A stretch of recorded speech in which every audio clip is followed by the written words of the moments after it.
En la clase de hoy vamos a hablar acerca de liderazgo y gestión del cambio.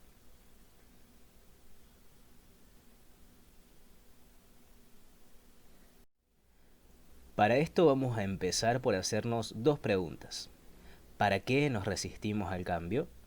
¿Y para qué es necesario hacer cambios? Cada individuo tiene una forma de ser, una forma de actuar diferente. Por eso la resistencia al cambio puede venir marcada por experiencias previas. Pero esto no quiere decir que todos vayamos a reaccionar de la misma forma ante un mismo suceso. Los seres humanos establecemos una serie de hábitos y conductas en las que intentamos tener todo bajo control. Y la incertidumbre puede provocar la necesidad de movernos de la zona de confort que hablábamos la clase pasada, y esto va a generar que exista resistencia al cambio. Pero quienes entienden a los cambios como oportunidades suelen tener mayor éxito en este proceso. El incentivo para afrontar los cambios es mirarnos a nosotros mismos y pensar cómo superarnos, cómo mejorar esta versión actual de lo que estamos siendo. Claramente ello va a implicar una serie de cambios que vamos a tener que estar dispuestos a hacer si queremos crecer. Y esto implica desaprender algunas cosas para innovar en otras. Vamos a ver un ejemplo. Hablamos recién de los hábitos como un ejemplo de resistencia al cambio. Imaginen una persona que lleva trabajando como vendedor en una empresa 10 años y llega otra persona nueva a liderar su equipo de ventas con cierta experiencia, con cierto bagaje de conocimientos, pero esta persona nueva quiere cambiar completamente la forma de trabajar con los clientes. Por ejemplo, priorizar la proactividad por sobre la reactividad, escuchar más que vender, o que el centro pase a estar más en el valor que ofrece el producto que en el precio que tiene el producto, etcétera. O sea, tiene un cambio de enfoque esta nueva persona. No a todo el mundo y principalmente a estos vendedores con mucha antigüedad les va a resultar igual de fácil realizar estos cambios. Entonces, en este tipo de situaciones, por ejemplo, se va a producir resistencia al cambio. Veamos brevemente entonces cuál va a ser el recorrido de esta clase. Recordemos que la clase pasada hablamos de las etapas del liderazgo e hicimos foco sobre autoliderazgo. Hoy vamos a hablar, y la clase que viene también, de liderazgo interpersonal y liderazgo institucional. Recordemos que el liderazgo interpersonal es aquel que ejercemos entre personas y el liderazgo institucional es el que ejerce una persona o un equipo de ellas dentro de una institución.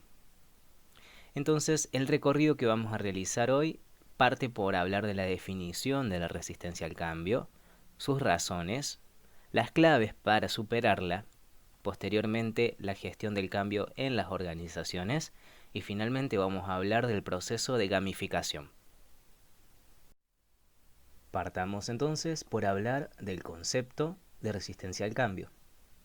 La resistencia al cambio son todas aquellas acciones que llevamos a cabo y todas aquellas emociones que sentimos ante una nueva situación, personal o profesional, a la que nos da miedo, angustia o inseguridad de enfrentarnos. Pensemos, por ejemplo, en el caso que hablábamos recién, y supongamos que cada uno de nosotros es el líder, el jefe del equipo de ventas. La pregunta sería, ¿cómo hacer para que todos estos vendedores que se resisten a la incorporación de un nuevo vendedor que tiene un nuevo enfoque, una nueva mirada, un nuevo punto de vista, se pueda integrar y pueda desarrollar su nuevo enfoque en nuestro equipo de trabajo, porque quizá el enfoque que él trae es mejor que la manera en la que venimos haciendo las cosas? Entonces, la pregunta es, ¿cómo vencemos esa resistencia al cambio? ¿Cómo hacemos para que todo lo que venimos haciendo cambie, mejore, evolucione, crezca y se adapte a las nuevas exigencias del mercado? Para responder a estas preguntas tenemos que volver al origen y pensar en cuáles son las razones de la resistencia al cambio. Vamos a hablar de una serie de razones que apoyan la resistencia al cambio, pero que por supuesto no lo justifican. Entonces, comencemos a hablar por la cultura de la empresa. Todas las empresas u organizaciones tienen una serie de valores, una serie de visiones, de misiones que apoyan, una serie de procedimientos que siguen todos los días en un orden determinado. Cada persona tiene un rol a cumplir adentro de esa organización y si de repente hay un cambio, toda esa estructura se modifica. Entonces, la cultura de la empresa, en general, y hablando de toda la empresa, se va a resistir. Ahora, cada una de las personas que forman parte de esa empresa va a temer a fracasar ante el nuevo escenario, porque un cambio implica nuevos desafíos, y esos nuevos desafíos generan la necesidad de que cada una de las personas de la empresa o de la organización tengan que desarrollar nuevas habilidades, nuevas capacidades, nuevas aptitudes, incluso muchas veces tengan que trabajar en nuevos equipos con otras personas, y todo eso genera temor, porque la pregunta es, ¿cómo me voy a desempeñar yo en el nuevo escenario? ¿Voy a ser suficientemente bueno para responder a las exigencias del nuevo escenario? Entonces, también por parte de los gerentes, de los directivos, va a haber una resistencia cuando le contemos cuál es el presupuesto asociado a este cambio. La inversión, en términos monetarios, suele ser elevada cuando hablamos de un cambio profundo. Por ejemplo, si queremos lanzar un nuevo producto y tenemos que comprar una nueva maquinaria y contratar a nuevas personas y comprar nuevo material y diseñar nuevas campañas de marketing, etcétera, etcétera, etcétera. Vamos a innovar, vamos a producir un cambio, pero el costo de ese cambio va a ser sumamente elevado. Entonces, claramente, quienes vienen haciendo las cosas bien, van a decir, no, yo no voy a incorporar un producto nuevo porque es muy costoso hacerlo. Luego pasamos al ítem de las responsabilidades y la flexibilidad de los trabajadores.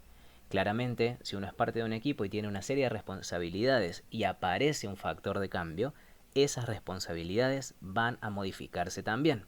Es decir, mis tareas van a sumar tareas nuevas y van a restar otras del pasado. Voy a tener nuevas responsabilidades y voy a desligarme de otras responsabilidades en el nuevo escenario. Entonces la pregunta que todos nos hacemos cuando aparece un cambio es, ¿voy a tener que trabajar más por el mismo salario en el futuro? ¿Voy a tener que trabajar menos? ¿Mi contribución a la empresa, a la organización, va a ser mayor? ¿Qué voy a recibir a cambio? La responsabilidad va a cambiar y eso va a depender de cuán flexible sea cada trabajador en función de cuánto se resista a ese cambio o no.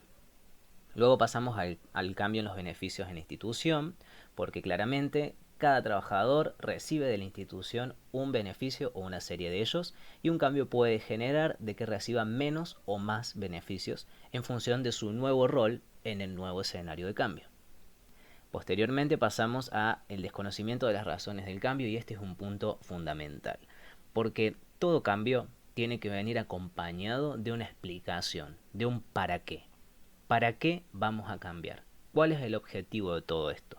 Porque si de repente nuestro jefe nos dice, desde mañana vamos a hacer las cosas de otra manera, pero no nos dice el motivo, no nos cuenta para qué vamos a hacer las cosas de otra manera, difícilmente nosotros nos podamos comprometer a que ese cambio esté incorporado en nuestras actividades, en nuestro día a día, sin tener siquiera una justificación de para qué lo estamos haciendo. No somos robots, no vamos a actuar simplemente porque nos dicen que así va a ser desde mañana, sino que necesitamos una justificación y conocer cuáles son entonces las razones del cambio.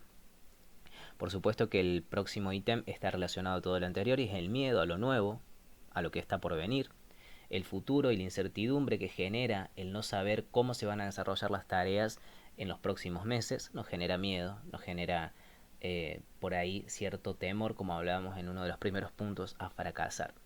Entonces, el no conocer qué va a pasar también puede ser un factor de resistencia al cambio. Por supuesto que esto se relaciona con el próximo punto, que es el miedo a no ser útil en la nueva solución, porque la pregunta es, ¿mi serie de habilidades actuales van a ser suficientes para los desafíos que me plantea el escenario de cambio? ¿Voy a tener que desarrollar otras nuevas? ¿Estoy realmente capacitado para desarrollar las nuevas habilidades? ¿Cómo va a ser mi equipo de trabajo? ¿Voy a poder ser útil en mi equipo de trabajo? Todo eso genera miedo, y ese miedo, por supuesto que genera resistencia. Y esto está muy ligado al último punto, que es el miedo a no saber. La pregunta es, ¿cómo cubrimos ese miedo a no saber? ¿Qué puede hacer el jefe del equipo? ¿Qué podemos hacer nosotros como jefes para que el miedo a no saber desaparezca del equipo? Muy bien, ahora que ya conocemos las causas de la resistencia al cambio, hablemos de sus soluciones, es decir, de las claves para superarla. Vamos a comenzar hablando de la autoconciencia. Y acá Me remonto un poco a lo que veíamos la clase pasada.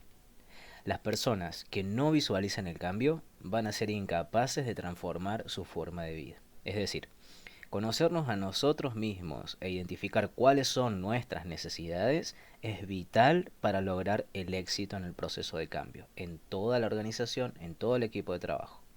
Por esto, va a ser probable que muchas veces el cambio no se produzca por nuestras propias creencias o por nuestra propia falta de confianza. Y esto nos lleva al punto de creencias limitantes. Tenemos que ser capaces de eliminar todas las creencias que obstaculizan la forma en la que nosotros queremos promover el cambio. Si estamos convencidos de que nunca nos vamos a adaptar a una situación y decimos yo nunca me voy a adaptar a una situación, adivinen qué va a pasar. No lo vamos a conseguir. Entonces es básico romper con todas las limitaciones que vienen de nuestra cabeza, que vienen de nuestro ego, que vienen de alguna manera a decirnos no, no, no, quédate donde estás, quédate en tu zona de confort, que es el siguiente punto y que también nos remonta un poco a lo que veíamos la clase pasada, porque claramente para cambiar una organización tenemos que empezar por nosotros mismos. Vamos al punto de la zona de confort. Repasemos un poco de que a todos nos resulta muy cómodo hacer las cosas como las veníamos haciendo hasta ahora. El hecho de no querer afrontar los miedos que vienen con el cambio y por lo tanto abandonar la zona de confort hace de que no tomemos, no incorporemos todas esas habilidades y capacidades que necesitamos para poder afrontar el cambio. Entonces, nuevamente, salgamos de ahí, salgamos de la comodidad. El punto de la confianza se refiere a que si no creemos que somos capaces de llevar a cabo una tarea o alcanzar una meta, rara vez lo vamos a conseguir. Está muy relacionado a las creencias limitantes, solo que se aboca puntualmente a la idea de que tenemos que ser nosotros mismos los que aportemos valor al trabajo, los que afrontemos las situaciones que se nos presentan de forma tal que nos creamos capaces de llevar a cabo cualquier proceso de cambio. Nos veamos como seres que realmente pueden hacerlo, porque si no tenemos la confianza en nosotros mismos, raramente podamos liderar un proceso de cambio. Es fundamental creérnosla en este punto, decir sí puedo, sí lo puedo lograr, y que el miedo pase a un segundo plano. Alcanzar las metas. Esto se refiere a que el cambio no connote negatividad. Es decir, si proyectamos nuestra capacidad de visualización al futuro e imaginamos que la recompensa que va a suponer el aceptar y fortalecer este cambio que hoy nos cuesta tanto, la recompensa, el beneficio a futuro va a ser muy grande, entonces al cambio hoy lo vamos a mirar de otra forma.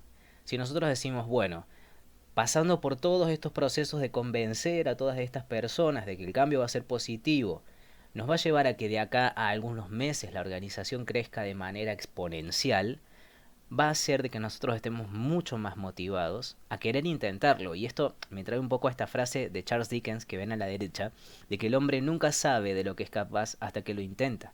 Si no lo intentamos, muy probablemente no cambiemos absolutamente nada, a menos que el entorno nos obligue a cambiar. Y ese cambio sí que es doloroso.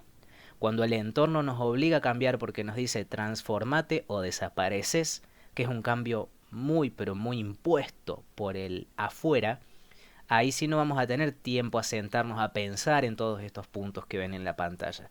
Directamente vamos a tener que actuar, accionar todo de golpe y eso sí que va a ser mucho más complejo.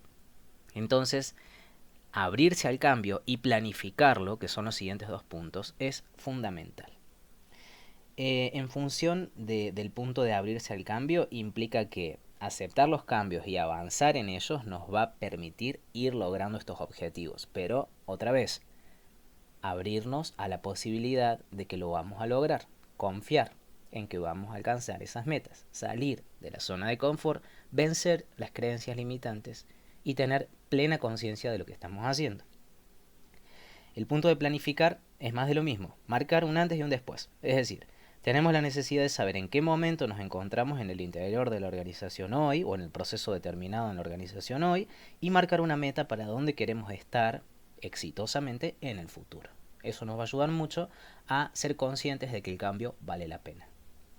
Aceptar el cambio e implicarse hace referencia a que muchas veces en las organizaciones los individuos no buscan soluciones y echan la culpa al resto por los errores que se producen. Llegado a este punto va a ser necesario entonces que nos empoderemos y nos responsabilicemos por la transformación. Aceptar el cambio de implicarse tiene que ver con asumir el proceso de cambio como algo propio, no como algo impuesto, no como, bueno, mi jefe me dijo que lo tengo que hacer, entonces lo hago. O como, bueno, como está de moda cambiar, ahora yo también voy a cambiar porque si no lo hago me despiden. No, tomar el cambio por lo que es, hacernos conscientes de que cambiar va a requerirnos como parte de la solución, pensarnos como factores, como agentes de cambio y ser parte de esa solución. Claramente eso a futuro va a traer un montón de beneficios. Igualmente no esperemos los beneficios. Hoy trabajemos y mañana los beneficios llegarán por sí mismos. Y finalmente el punto de acudir a expertos, que es importante porque puede darse la situación de que una persona, supongamos nosotros como líderes, no sepa cómo afrontar los cambios que se le proponen. Acá podemos acudir a miles de expertos que están en el exterior de la organización y que nos pueden dar una mano. Por ejemplo, psicólogos, por ejemplo, coach. La figura del coach es una figura bastante utilizada en las empresas hoy porque nos ayuda a mejorar nuestra relación con el cambio en la organización y al mismo tiempo a gestionar todos los procesos de inteligencia emocional que van a tener que atravesar los diferentes trabajadores en todo este ciclo de la gestión del cambio. Muy bien, sigamos entonces hablando de la gestión del cambio dentro de las organizaciones a partir ahora del modelo de influencia de McKinsey. Este modelo busca en 4 simples pasos mostrarnos cuáles son los pilares para desarrollar un proceso de cambio efectivo dentro de nuestra organización y como líderes de ella. El primero de los pasos es el de proponer modelos de conducta. Esto implica de que las personas, cuando ingresan a un grupo o al pertenecer a un grupo, tendemos a imitar los comportamientos, las actitudes del grupo para poder integrarnos a él. Por ejemplo, la forma en la que las personas se saludan o la forma en la que las personas trabajan, se visten, se desarrollan en su puesto, suelen ser diferentes patrones que una persona nueva que ingresa a ese grupo imita para poder pertenecer.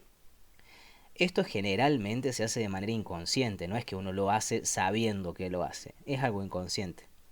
Pero va a ser muy importante que como todo nuevo miembro va a intentar adaptarse al grupo lo más rápido posible, el modelo de trabajo de este grupo y los comportamientos preexistentes en este grupo sean los que yo como líder quiero que mi equipo desarrolle. Y la mejor manera de que mi equipo se comporte como la organización espera que se comporte es dando el ejemplo como líder. Porque claramente, si los demás me van a imitar a mí como líder, el primero que tiene que dar el ejemplo soy yo. Bien, entonces proponer modelos de conducta siempre acordes a la misión, a la visión de la empresa y a lo que yo espero de los demás. Es decir, ser yo el cambio que espero en los demás. Bien, y por supuesto, hacer todo lo posible para que el equipo desarrolle todas las aptitudes y habilidades que yo espero de ellos para que cuando se incorpore alguien nuevo también los imite y el proceso de enseñanza entre unos y otros sea recíproco. Muy bien, la siguiente dice fomentar el entendimiento y la convicción. En esto McKinsey se refiere a que en todas las empresas hay una serie de normas, pero estas normas no son impuestas, sino que son elaboradas y son aplicadas por los integrantes de los equipos.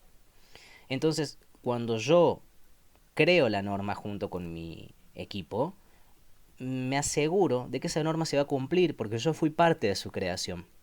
Entonces, no tenemos que entender las nuevas formas de trabajo como algo impuesto, sino como una ayuda para conseguir un resultado más efectivo. Es decir, entender lo que se nos está pidiendo y darle sentido a lo que se nos está pidiendo desde el entendimiento, desde la convicción de que yo, como parte de un equipo, formo parte de la solución.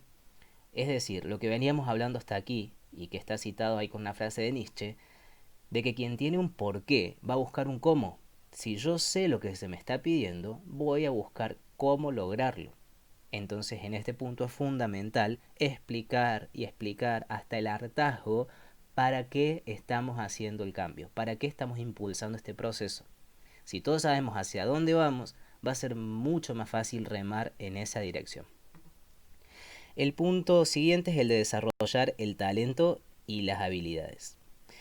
En este punto es fundamental invertir en herramientas de gestión que fomenten la capacitación, el desarrollo de las personas. Todas las nuevas metodologías implantadas con el proceso de cambio van a requerir que las personas se adapten. Y la adaptación no es automática. La adaptación requiere capacitación. En muchas empresas todavía se sigue pensando que la capacitación es un gasto. Y la capacitación en realidad es una inversión. Porque está bien, nosotros tenemos por ejemplo una fábrica y vamos a sacar operarios todo el tiempo de la línea de producción para capacitarlos.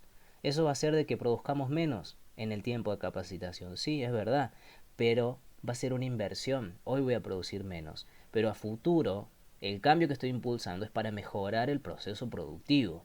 No es que lo estoy haciendo por un capricho, lo estoy haciendo porque sé que va a ser una inversión de tiempo y de recursos para que en el futuro todas esas unidades que yo estoy perdiendo de alguna forma, entre comillas, hoy, pueda recuperarlas con creces. Entonces, desarrollar el talento de las personas y desarrollar las habilidades de las personas no es un gasto, es una inversión y lo vamos a tener que hacer si queremos cambiar. El último punto se refiere a reforzar con mecanismos formales.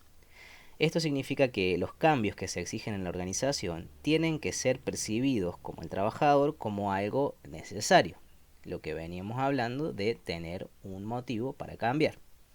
Entonces, siempre y cuando nosotros veamos que la implementación del cambio es beneficioso para la empresa, vamos a ver de que también es beneficioso para nosotros como parte de esa empresa. Y eso va a hacer de que estemos mucho más predispuestos al cambio. Esto va a poder ser reforzado por parte de la organización a partir de procesos y de estructuras que apoyen a este cambio. Les voy a dar un ejemplo para que se entienda un poco mejor.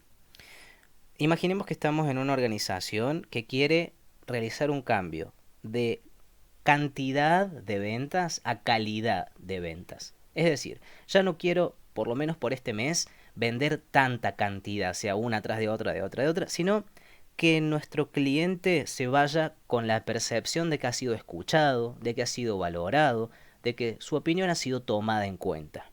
Entonces voy a sacrificar un poco de ventas, pero voy a ganar en fidelización del cliente. El cliente va a querer más que nunca a mi empresa porque le voy a dar las razones para que así sea. Bien, pero las comisiones de los vendedores siguen calculándose por cantidad de ventas. Entonces, yo quiero fomentar un proceso de calidad y estoy realizando mecanismos que refuerzan la cantidad. Digo que quiero calidad y hago cantidad. Estoy contraponiendo un objetivo, estoy yendo en dos direcciones distintas. Estoy pensando que remo hacia el norte y estoy remando hacia el sur. En este tipo de estrategias, el proceso de cambio fracasa. Entonces, es fundamental que los mecanismos que nosotros implementemos para el cambio sean acordes a la definición del cambio. Que yo haga lo que digo que voy a hacer. Porque si hago una cosa distinta a la que quiero hacer, claramente el cambio no se va a dar. Para cerrar este punto acerca de la gestión del cambio en las organizaciones, hablemos de la posibilidad de desaprender para innovar.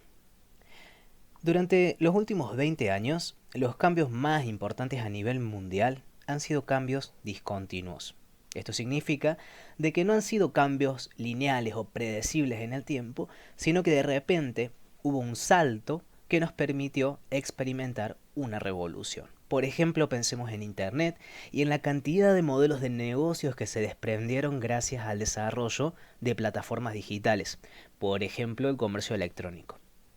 Entonces, tenemos dos tipos de cambio a desarrollar en las organizaciones.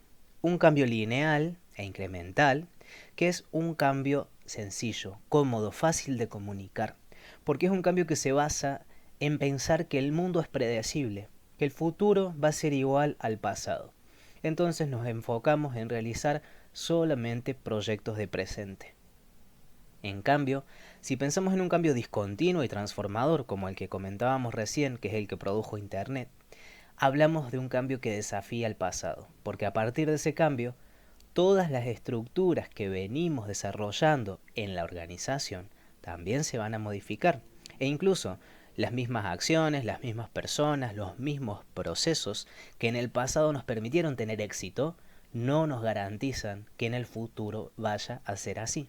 Piensen por un momento en la cadena de producción de Ford, en la producción manual y en cómo se produce un auto o una autoparte el día de hoy. En cómo se pintaba un auto, por ejemplo, manualmente hace muchos años atrás y cómo los brazos de robots pintan los vehículos el día de hoy, entre tantos otros ejemplos. Entonces, el modo de hacer las cosas con este tipo de cambios discontinuos y transformadores es bastante revolucionario dentro de la organización. Y esto hace que el cambio sea incómodo y que al mismo tiempo el cambio sea difícil de comunicar. Porque como le decimos a las personas, miren, desde mañana ustedes ya no pintan más vehículos porque lo va a hacer un robot. ¿Qué pasa con ese cambio? ¿Cómo se asimila?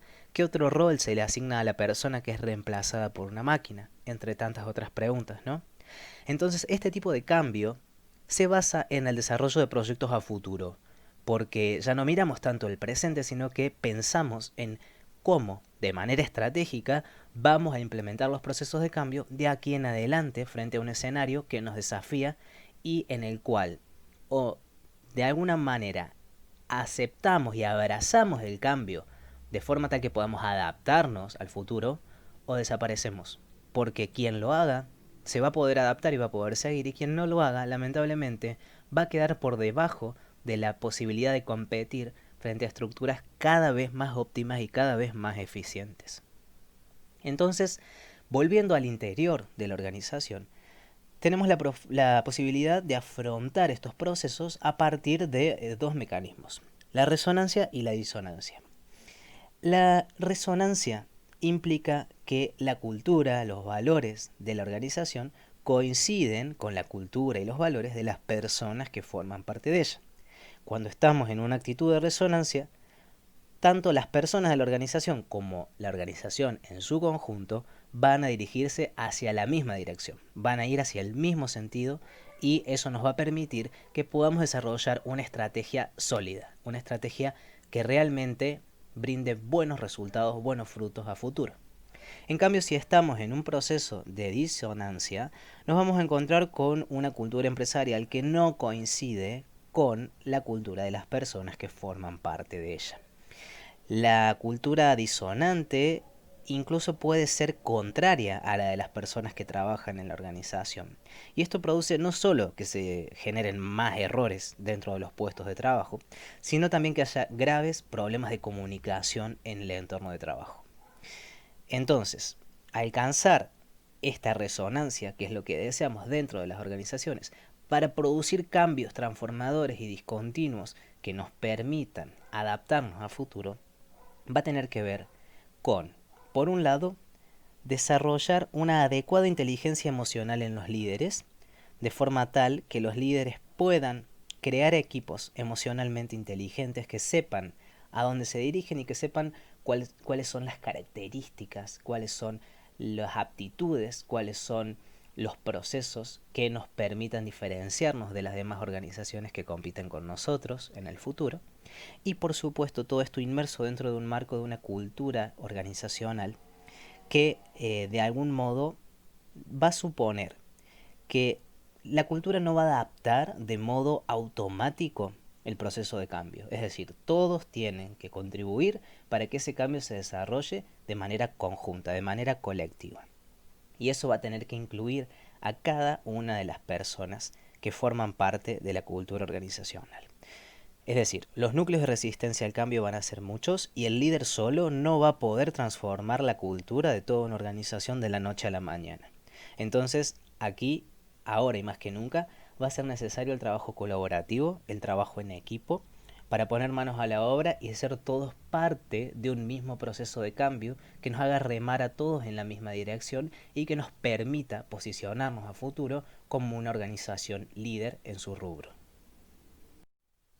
Por último, hablemos acerca del proceso de gamificación.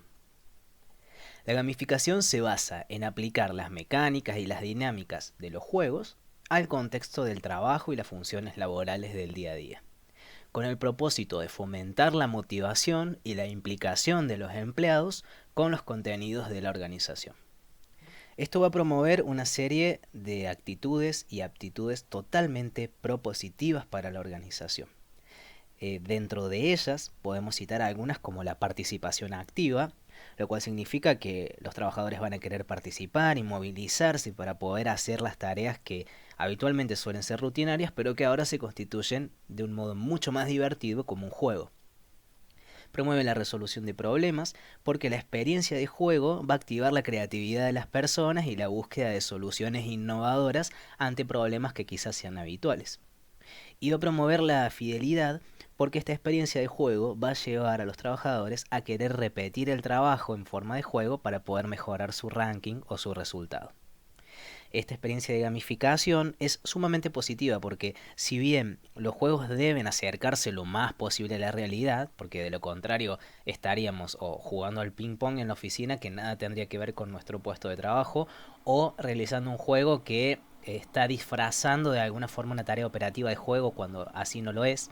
Es decir, hay un desafío en el diseño del juego, pero una vez se puede desarrollar un juego realmente creativo que vincule ese juego a la operatoria diaria de nuestro trabajo, los trabajadores se sienten altamente motivados a hacerlo porque no solamente van a estar trabajando sin darse cuenta, es decir, van a estar trabajando divirtiéndose, sino que al mismo tiempo van a estar compitiendo contra ellos mismos, con sus compañeros de trabajo, en una experiencia de juego que va a aumentar mucho su comodidad al momento de trabajar y que al mismo tiempo los va a hacer sentir como protagonistas, ¿no?, de ese juego. Entonces, todo este sistema de ranking, de puntuación, de créditos, los va a habilitar a ganar ciertos premios o cierto estatus dentro de la organización, por ejemplo, a ser parte de un ranking y estar en el podio de ese ranking, o a ser elegido el jugador del mes o el empleado del mes, en función de su performance, de su desempeño a lo largo de los diferentes juegos. Y por supuesto en un marco de compartir, de socializar, en un marco en el cual el equipo de trabajo se torna mucho más sólido porque se comparte una experiencia de trabajo no solamente productiva, sino también divertida entre todos. Entonces, los invito a aprender un poco más acerca de la gamificación a partir del escaneo de este código QR. Asimismo, el enlace de este código QR va a ser dejado también en el Google Classroom, así que si no lo pudieran escanear en este momento, los invito a ir al Classroom y buscar el link para poder acceder al video. Por último, vamos a realizar un ejemplo de gamificación a partir de la aplicación de este Kahoot, que es un test muy rápido, un quiz, o sea, una serie de preguntas múltiple opción. Son 9 preguntas, van a tener 20 segundos para realizar cada una de las preguntas. En el Classroom van a encontrar el enlace a este Kahoot y la fecha para realizarlo, porque tiene una fecha de vencimiento, de tope. Las preguntas, por supuesto, van a tratar sobre todos los temas que hemos visto a lo largo de la clase de hoy. Las 3 mejores puntuaciones del Kahoot al cierre de la fecha límite, las 3 mejores van a recibir un premio. Y no se olviden colocar su nombre para poder identificarlos en el ranking general. Por último, y a modo de conclusión, tengamos en cuenta de que la resistencia al cambio es algo normal y es algo frecuente en todas y cada una de las personas y por lo tanto también va a ser normal y frecuente en las organizaciones. No obstante, un buen líder va a saber cómo trabajar para vencerla. Es fundamental de que todos los líderes comprendan de que cambio es sinónimo de oportunidad. Por lo tanto, impulsar un cambio va a ser sinónimo de aprovechar una oportunidad. Para esto, es fundamental reconocer que las personas pueden cambiar y lo van a hacer, pero siempre y cuando encuentren una buena razón para ello. Es decir, no solamente va a ser importante identificar cuál es el cambio necesario, sino también comunicarlo, es decir, contarle a todos y cada uno de los colaboradores de mi organización para qué vamos a llevar adelante ese cambio. Una vez reunamos estos dos elementos, es decir, el cambio en sí y la comunicación del cambio, vamos a poder diseñar una estrategia sumamente positiva para que nuestra organización en el futuro esté exactamente donde queremos que esté. Finalizamos aquí entonces la clase de hoy. Les agradezco enormemente por su atención y los invito a ir al Classroom para continuar aprendiendo y realizar las actividades de esta semana. Muchas gracias.